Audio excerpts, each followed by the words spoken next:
Class 10 English book first flight का lesson number second the national Mandela a long walk to freedom का second part. अब तक हमने पढ़ा कि नेशनल मंडेला ने दक्षिण अफ्रीका के पहले अश्वेत राष्ट्रपति के रूप में शपथ ली।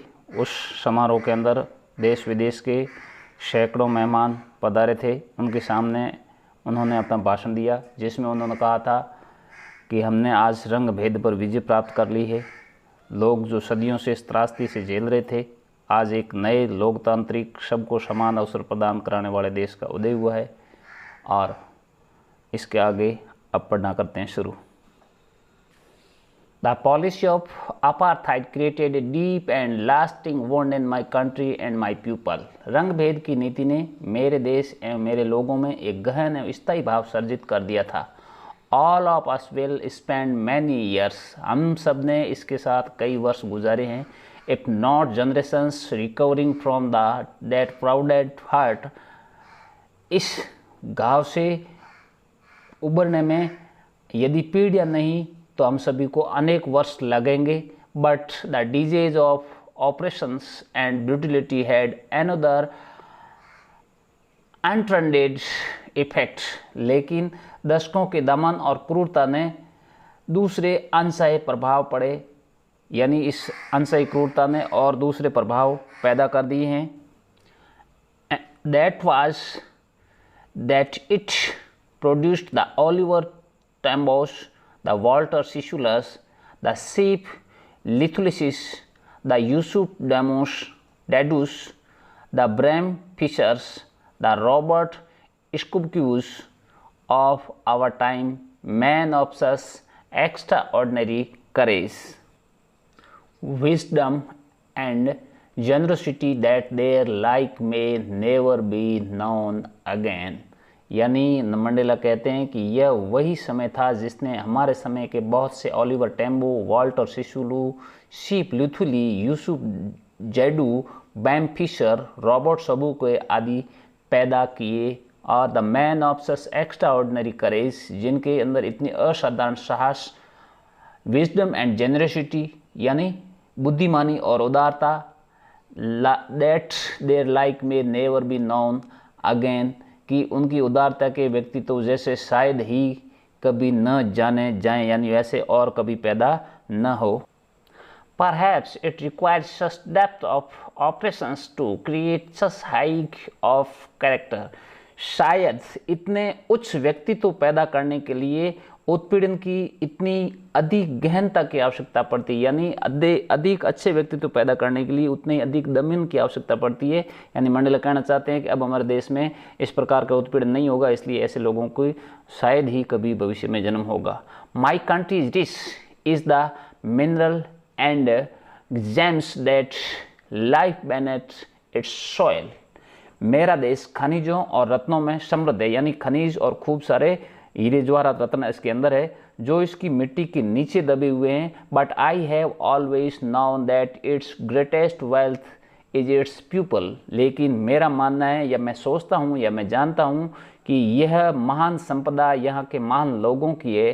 फाइनर and truer than the precious diamonds, अर्थात ये परिशुद्ध हीरों से भी अधिक उत्कृष्ट और सच्चे मेरे देश के लोग हैं, उनके लिए ये है।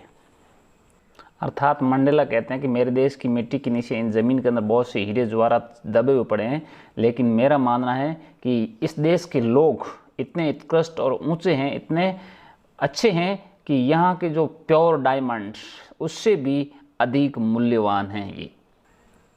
It is from these comrades in the struggle that I learned the meaning of courage। अर्थात यही मेरे वो संघर्ष के साथी है जिनसे मैंने क्या सीखा? मीनिंग ऑफ करेज, यानी साहस का अर्थ मैंने इन संघर्ष के साथियों से ही सीखा है। Time and again I have seen man and women risk and give their lives for an idea. मैंने बारंबार हजारों बार मैंने पुरुषों और महिलाओं को एक विचार के लिए, एक आइडिया के लिए अपने जीवन को खतरे में डालते हुए, अपने जीवन को बलिदान करते हुए देखा है। I have seen men stand up to attacks and torture without breaking, showing a strength and resilience that defeats the imagination. I have seen men and stand up to attacks and torture without breaking. यानी मैंने लोगों को अत्याचारियों के समान उनके ऊपर torture यानी उनको पीड़ित करने वालों के समान बिना झुके बिना टूटे प्रतिरोध करते हुए साहस के साथ अपनी पूरी ताकत के साथ उनका विरोध करते हुए देखा है, जो कि मेरे लिए एक तरह से अकल्पनीय है। I learned that courage was not the absence of fear but the triumph over it.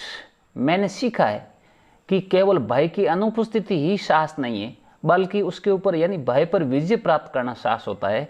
The brave man is not he who does not feel afraid. ऐसा नहीं है, या ब्रेव या साहसी व्यक्ति वो नहीं है जिन्हें डर महसूस नहीं होता, but he who conquers that fear. लेकिन साहसी व्यक्ति या ब्रेव व्यक्ति वो होते हैं जिन्होंने डर को जीत लिया होता है। अर्थात साहसी व्यक्तियों में भी डर तो पैदा होता है, लेकिन वो ब्रेव तभी होते हैं जब वो डर को जीत लेते हैं।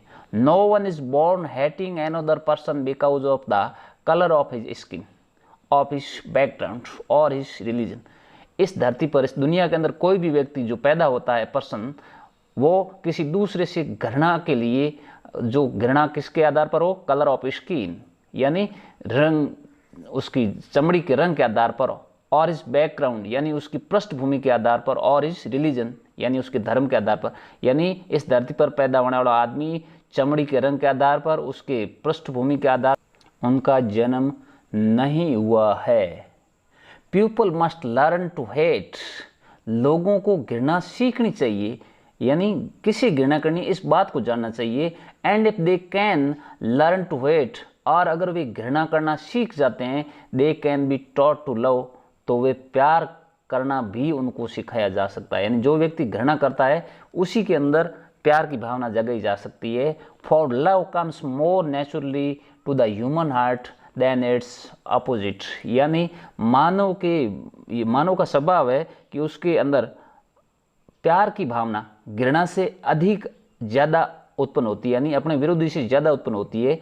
विरोध का मतलब यहाँ पर है घृणा से, यानी घृणा से मनुष्य के स्वभाव में प्यार की भावना अधिक होती है। Even in the grimmest times in prison when my comrades and I were pushed to our limits. यानी जेल के दिनों में जब मेरे संघर्ष के साथियों और मुझे जितनी हमारी सहन करने की क्षमता थी वहाँ तक, पुश टू आवर लिमिट्स यानी हमारी सहन करने की क्षमता तक हमें पीड़ित किया गया, यातनाएं दी गई। I would see A glimmer of humanity in one of the guards. उस समय मैंने हमें पीड़ित करने वाले उन सैनिकों से, गार्ड्स यानी जो रक्षक थे या क्या कहें सैनिक, उसके अंदर उनमें से एक के अंदर मैंने क्या देखा था, मानवता की भावना देखी। सिर्फ कुछ क्षण के लिए, perhaps just for a second, यानी केवल कुछ क्षण के लिए देखी, लेकिन उसमें मानवता की भावना मैंने जरूर देखी थी, प्यार की भावना देखी थी। But it was enough to rescue me and keep me along man's goodness is flame.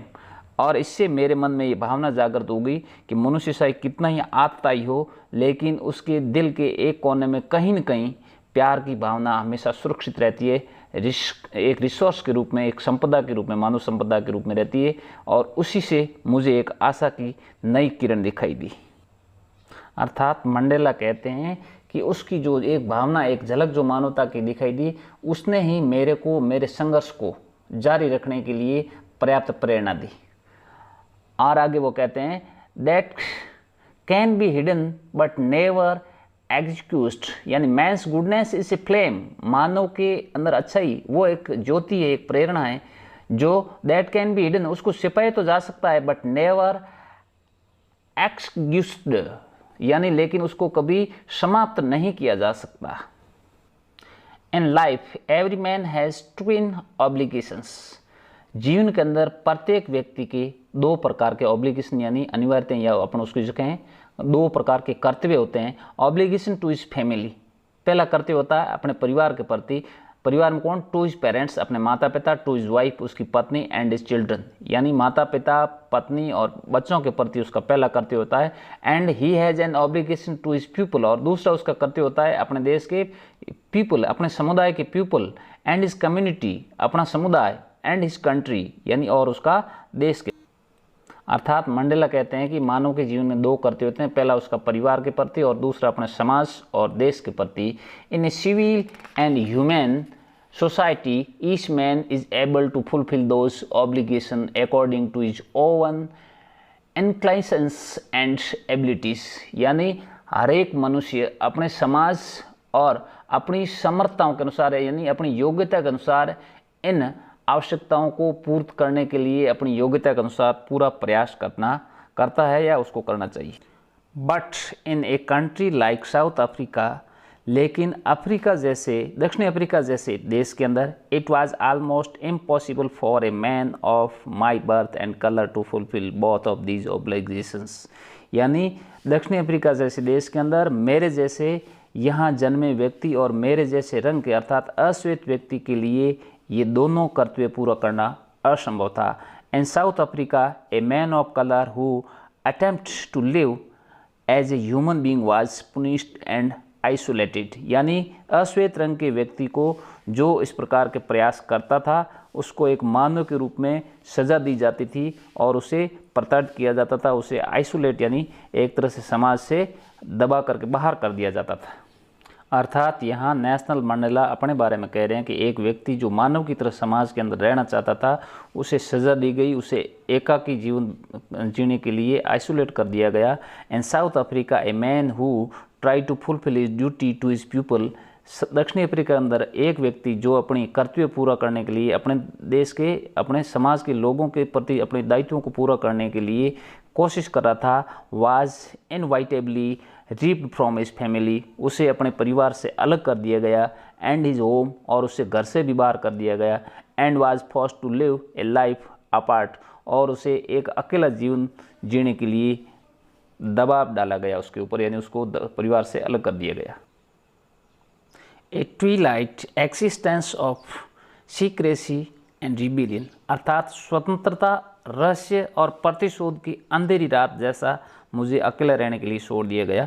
I did not in the beginning choose to place my people above my family, शुरुआत के अंदर मैंने मेरे लोगों को मेरे परिवार से ऊपर नहीं माना था, but in attempting to serve my people, लेकिन मेरे लोगों की यानी मेरे समाज के लोगों की सेवा करने के प्रयास में I found that I was prevented from fulfilling my obligation, तो मैंने पाया कि मुझे अपनी कर्तव्य को पूर्ति करते हेतु यानी कर्तव्य पूरा करने के समय मुझे एक पुत्र, एक भाई, एक पिता या एक पति के रूप में अपने कर्तव्य पूरा करने से रोका गया। अर्थात मंडेला कहते हैं कि शुरुआत में मैंने मेरे समाज के लोगों को अपने परिवार से ऊपर नहीं माना था, लेकिन मैंने जब उन लोगों की सेवा करनी शुरू की तो मुझे लगा कि मुझे एक पुत्र पिता के रूप में अपने कर्तव्यों को पूरा करने से रोका गया है। I was not born with a hunger to be free, अर्थात मैं स्वतंत्रता की भूख लेकर के नहीं जन्मा था, अर्थात जन्म से ही मैं स्वतंत्रता की तीव्र इच्छा लेकर उसको मेरा जन्म नहीं हुआ था। आई वॉज बॉर्न फ्री, मेरा तो जन्म ही स्वतंत्र हुआ था। Free in every way that I could now, जहाँ तक जो कुछ मैं जानता हूँ उस हिसाब से मैं हर रूप से स्वतंत्र ही जन्मा था, यानी स्वतंत्र रूप से ही मेरा जन्म हुआ था। Free to run in the fields near my mother's hut, मेरी माँ की झोंपड़ी के पास दौड़ लगाने के लिए मैं आज़ाद था, स्वतंत्र था। Free to swim in the clear stream, यानी झरने के अंदर तैरने को मैं स्वतंत्र था। That ran through my village, जो मेरे गांव के पास में ही जो झरना बहता था उसमें मैं तैरने के लिए स्वतंत्र था।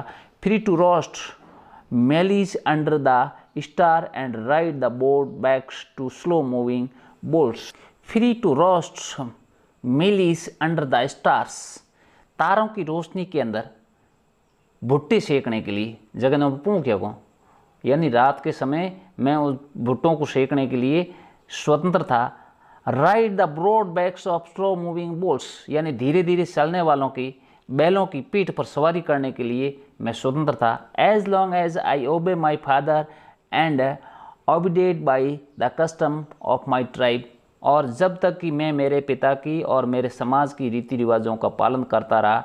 आई was not troubled by the laws of man और गॉड, तब तक मानव के द्वारा या भगवान के द्वारा बनाए गए किसी नियम ने मुझे कोई समस्या पैदा नहीं की, अर्थात मैं पूरी तरह से स्वतंत्र था। It was only when I began to learn that my boyhood freedom was an illusion।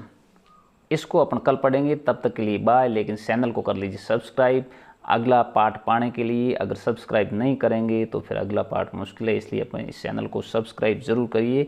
ये जो पीछे मैंने पार्ट दिखाए हैं ये अगले भाग के अंदर आपको पढ़ाए जाएंगे, इसका अनुवाद समझाया जाएगा। Thank you.